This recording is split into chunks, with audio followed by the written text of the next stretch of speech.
Hello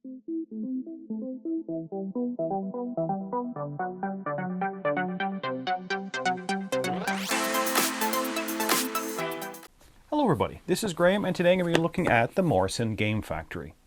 Now this review is going to be a little different, as this is not a traditional board game. It's a mixture of escape room and maybe a story game. Now there are no instructions that come in the box, just kind of an introductory note here about finding this box in an abandoned factory and how you should check out the file folder that's within the box. The rest of the items in the box are kind of related to board games. There's a catalog of different board games that the Morrison Game Company puts out. There's some dice, game board, meeples, rocket ships.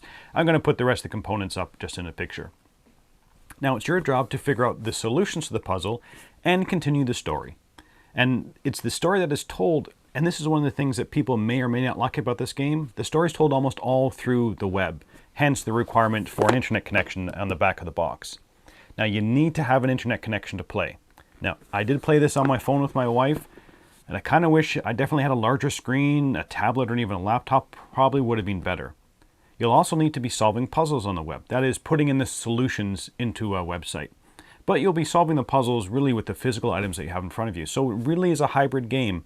The web kind of gives you the puzzle, and the physical things allow you to solve the puzzle.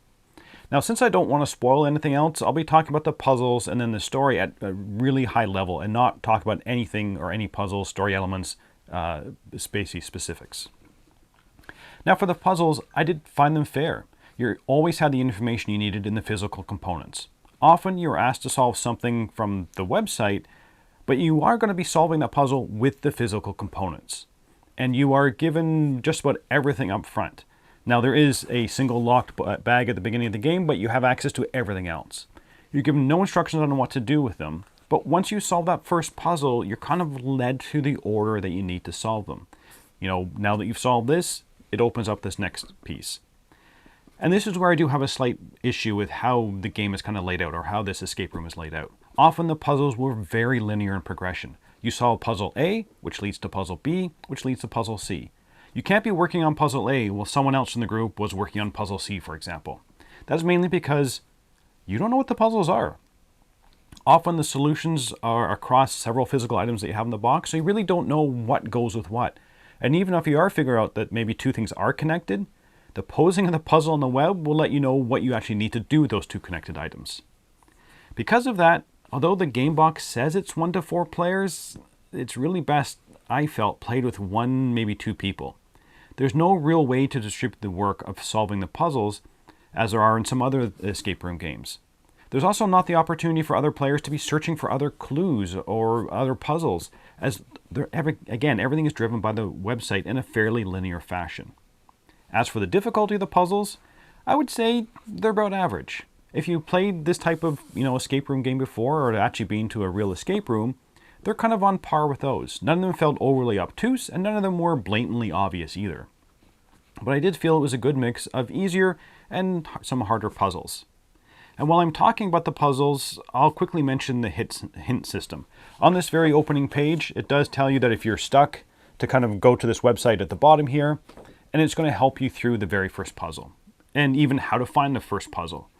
And it gives you kind of increasingly pointed clues. And when you get further on in the escape room, it keeps up that hint system. Increasingly pointed clues to point you in the right direction without actually giving you the answer, unless you kind of go through all the hints. And the last one, of course, will be, here's the answer. Now let's talk about the story. And it's really not what I was expecting. Maybe it comes from playing too many video games, but when you can find a mystery package from an empty warehouse, I'm kind of expecting a horror theme. And this is not. This is definitely a family-friendly story. The only real downside of the story is kind of how it's told. It really comes in 2 main exposition dumps as you're going through the puzzles. And I do wish it was a little more spread out, so you'd solve a puzzle and got a little more of the story. Beyond that though, I enjoyed the story, and it definitely didn't feel like an afterthought to the puzzle. There's an entire story here. It's not overly complex, but compared with other puzzle games I've played, this story is definitely more robust. So, would I recommend this game? I would, but then I really enjoy puzzle games and escape rooms and don't have a problem with the one and done nature of this game, which is what this is. Once you've played it, you're never going to come back and play it again.